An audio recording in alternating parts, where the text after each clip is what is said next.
I've saved worlds from dragons, defeated hostile alien races. I've bashed in more zombie brains than I can count. Simply put, I've played a lot of video games. But one series has stuck with me in a way that no other has. It's a game I can identify with more than anything else I've ever played, and well, you clicked on this video, so maybe you feel the same. The game I'm speaking about, of course, is Life is Strange. It was always on fire, our house, our dreams. We were dancing on a wire. The would-be hit episodic title from DONTNOD and Square Enix debuted in 2015. It dropped us into the shoes of Max Caulfield, an 18-year-old photography student who discovers that she can rewind time at will. After seeing her childhood best friend murdered in the opening minutes of the game, you see Max try everything to save those close to her, even if it means ripping apart time itself. And while I've never found myself reversing time, it's a game I can heavily relate to, and I've covered it at length. In fact, one of my first published pieces was my review of Episode 1. Since then, I've covered the series extensively, from deep looks at the family dynamics of the Diaz trio to the themes of abuse in the awesome adventures of Captain Spirit. And it seems I'm not the only one this story has resonated with. After my character study of Chloe Price, many of you reached out both in messages and in the comments, sharing heart-wrenching stories about the impression that this game has made on you.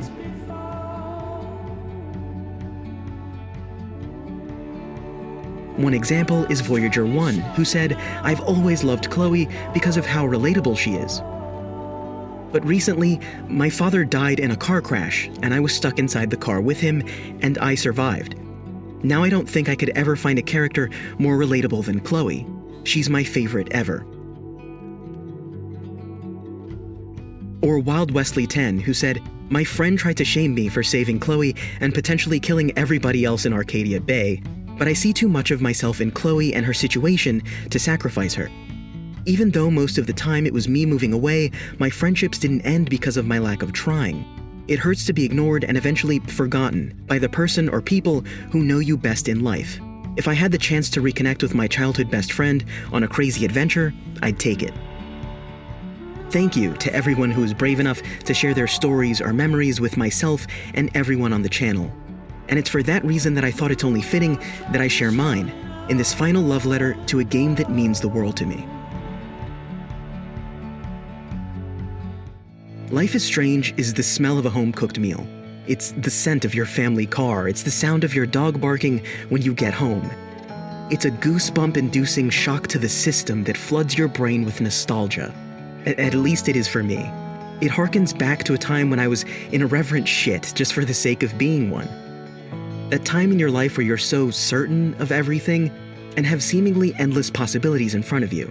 You're so dead set on your identity, the person that you think you are, but you also aren't even a fully formed person yet. That time in our lives where we felt ready to run headfirst into adulthood, armed with only the tools that our youth had afforded us. It takes me back to a time where you feel with every bone in your body, and it seems like the world is ending every single day, and it's hell, but somehow Life is Strange makes me miss it. I spent my formative years in the suburbs of New Jersey, in a town less than a square mile in size, a place filled with neatly diced streets, decaying lawn furniture, and jungle gyms that haven't been touched in years. I walked home along train tracks, listening to music that helped me wallow in whatever I was feeling that day, or just pretending I was locked out of my house so I could walk my best friend home, my best friend who was actually named Chloe. I think that's where Life is Strange hits me hardest. Its stories and those of its characters intersect my life so perfectly. Each of the main cast comes with their own problems, whether it's a turbulent life at home, not so ideal relationships with their parents, drug use, or just feeling disconnected from those around you. In my late teens, I suffered from depression and battled an eating disorder that affected almost every facet of my life. I remember what it was like to lay on my bed, staring at the ceiling, listening to music that made me feel okay, except I preferred to do it at night because I knew no one would come into my room and bother me. And speaking of those rooms, bedrooms play an extremely important part in Life is Strange. They're like a character breakdown in physical form. They not only act expositionally, telling you about main characters' interests, but they are physical manifestations of our characters' personalities, and even their coping mechanisms. It's said that in our youth, we build up walls, we utilize certain coping mechanisms that we spend the rest of our life shedding. And in Chloe's case, that seems incredibly obvious. Drug paraphernalia, music, and angry musings splashed across walls tell a story just by using visuals. The four walls of Chloe's room directly reflect the changes that she's undergone, in a sequence that's probably relatable for a large number of fans. If I wasn't hiding in my room, I'd leave school early to just go sit in the park with my friends who were dealing with similar problems and doing things we probably shouldn't have been doing. But for a while, we could escape, or at least wallow together. And that wallowing is something that's also pretty central to Life is Strange, allowing yourself to feel, to be completely wrapped up in those emotions, whether that be in blind anger or just a quiet meditation. A huge criticism I saw many making is that the teens of Life is Strange are too self-aware, and I really don't think they are. My teen years aren't all that far behind me, and I remember every one of those moments, finding the quietest corners of town, desperate to leave a mark on it, but also desperate to leave it behind.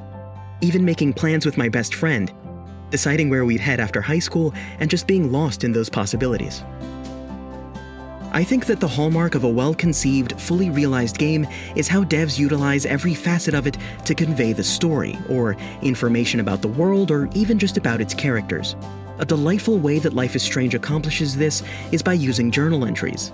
And while journals aren't new in games, having a written log of events that have taken place, while that isn't some novel feature, I just love how they use it to tell you more about the characters, to fill in the gaps of years that we haven't seen, or just to tell us how characters perceive things and feel about them. I mean, even extraneous details that we don't need to know. It all just rounds out the characters and makes them feel like people. I also love it because I remember being that kid writing in a journal, and there's something just so powerful about that, about having a space, especially in a home where you feel that you don't have one, where you can express yourself in a way that isn't censored or tailored to make someone else feel comfortable. It's just you spilling how you feel. And I feel that it's incredibly important to this game. It's like a catalog of the characters' change, their growth, out of who they were in adolescence to who they will ultimately become. And it's a very important change, and it's central to Life is Strange, a game where everything is in constant flux. I just love that this small but potent game feature can convey all of that. And as much as I adore Chloe, I always identified with Max. She's quiet, she observes and reflects, she hides behind a camera lens, and she tempers Chloe's impulses and often offers a voice of reason. And she's just a bit of a square compared to her friend Chloe, which, yeah, so was I. And finally, what I think is the greatest about Life is Strange is the subtlety. Sure, it has moments that feel ham-fisted, lines that are a bit cringy at times, to be completely honest, especially when they're out of context. But the fact that it packs these feelings, this intense nostalgia, into a sequence of images, a montage set to calming music, and the familiar sounds of family cars chugging down a quiet street, it's incredible. They say you can never really go back home, and I think I should thank DONTNOD for letting me do just that. It gave me this safe virtual space, this lens through which I could revisit an incredibly powerful time in my life. It gives me both the time and space, the ability to reminisce and to reconcile things that have hurt, things that I've lost, just really heavy shit. And it's done that for so many people. Games are so much more than that word, and Life is Strange is a title that proves it.